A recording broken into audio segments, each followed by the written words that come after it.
네, 요즘 우리 주식시장의 가장 큰 이슈로 꼽히고 있는 부분 바로 SM의 경영권 분쟁일 텐데요. 하이브가 SM을 인수한다라는 소식이 전해지면서 동시에 카카오가 2대 주주로 등극을 했습니다. 지금 해당 이슈 때문에 다소 좀 불안정한 좀 긴장감을 느끼실 텐데 지금 오늘 시장 안에서는 다소 좀 하락하는 모습을 보여주고 있습니다.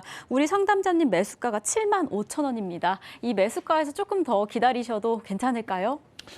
일단 이슈가 원래는 이제 카카오가 인수할 뻔했는데 이제 거의 이제 불가능하게 됐죠. 이제 하이브가 인수를 하는 쪽으로 이제 돌아가 버렸는데 뭐 뉴스를 봐서 알겠지만 처음에서는 그 SM엔터에서 그 내부에서 어떻게 이제 뭐 이제 그 싸움이 난 거죠. 어떻게 보면 그 정확한 뭐 내부 어떻게 상황은 모르겠지만 뉴스를 따르면 일단 내부에서 어쨌든 의견들이 잘 조합되지 않고 뭐 일단 이수만 씨와 의견이 좀 엇갈리면서 이제 카카오한테 붙어갖고 카카오한테 넘겨주려 했으나 이수만 씨의 지분을 하이브한테 넘겨주면서 결국은 하이브와 이수만 씨가 이제 승리를 하는 이런 이제 상황이 되면서 카카오는 그냥 뭐 인수는 못하고 2대 주주로만 이제 남는 상황이 되니까 그것 때문에 이제 흔들리는 건데요. 근데 카카오가 그 이슈만 있는 게 아니고요. 인공지능도 하고 있기 때문에 인공지능 쪽에서 KO GPT 요것도 이제 서비스를 준비를 하고 있거든요. 그래서 뭐 게임주라든지 아니면 인공지능 섹터라든지 뭐 이런 이제 다방면에서 하고 있는 이 카카오가 그리고 카카오 지배구조를 보게 되면 여러 가지 사업을 굉장히 다양하고 있습니다. 인터넷 찾으면 많이 나오는데 많은 분야들을 하고 있기 때문에 뭐 요거가 이제 실패가 됐다 그래가지고 주가가 뭐 계속 밑으로 잠수를 탄다든지 계속 내려가는 이런 상황은 안 나올 것 같고요. 자, 차트를 한번 보겠습니다. 7만 5천 원이면은 사신 지 한 몇 개월 되신 것 같은데 그 가격대가 높은 가격대는 아니에요. 워낙 많이 빠졌기 때문에 워낙 많이 빠졌고 그래서 어느 정도 빠진 상태에서 지금 얘도 정배열로 돌리고 있는 상황이고 물론 이제 하이브가 아니고 그 SM을 인수를 했다면 뭐 그의 호재로 맞춰가지고 주가가 굉장히 크게 움직일 수도 있었을지도 모르겠지만 지금은 다시 그것 때문에 이제 흔들리게 되면 이제 개인 투자자들은 주식이 또 불안하니까 또 던지게 될 거고요.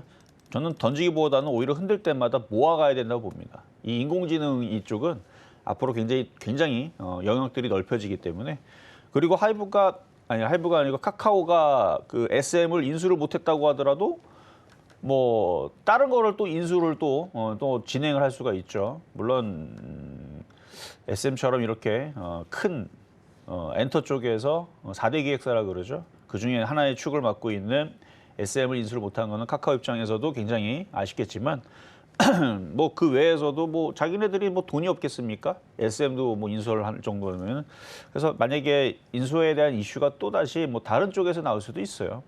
다른 쪽에서도.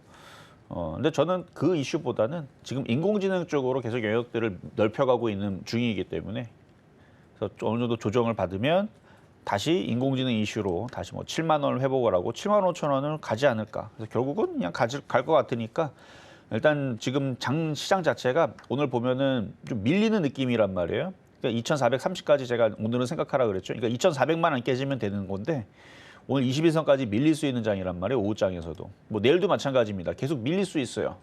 그리고 CPI 지수 발표가 나온 이후에서도 밀릴 수 있습니다.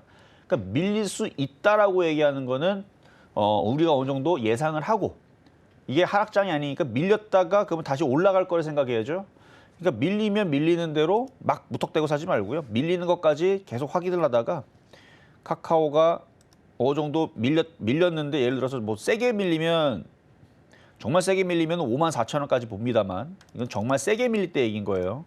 5만 4천 원까지 밀리면은 이게 지금부터 한 14% 정도 빠지거든요. 그러니까 최악의 경우까지 생각을 해서 한 14%까지 빠질 걸 생각을 해서 흔들 때마다 싸게 사면 되는데 이게 14%까지 안 빠지고 오늘이 최저점일 수도 있는 거고 아니면 내일까지 빠지면 뭐 6만 1천 원짜리가 최저점일 수는 그러니까 어디가 최저점일 수는 그건 누가 결정하는 거다? 종목이 결정하는 게 시장이 결정하는 거예요.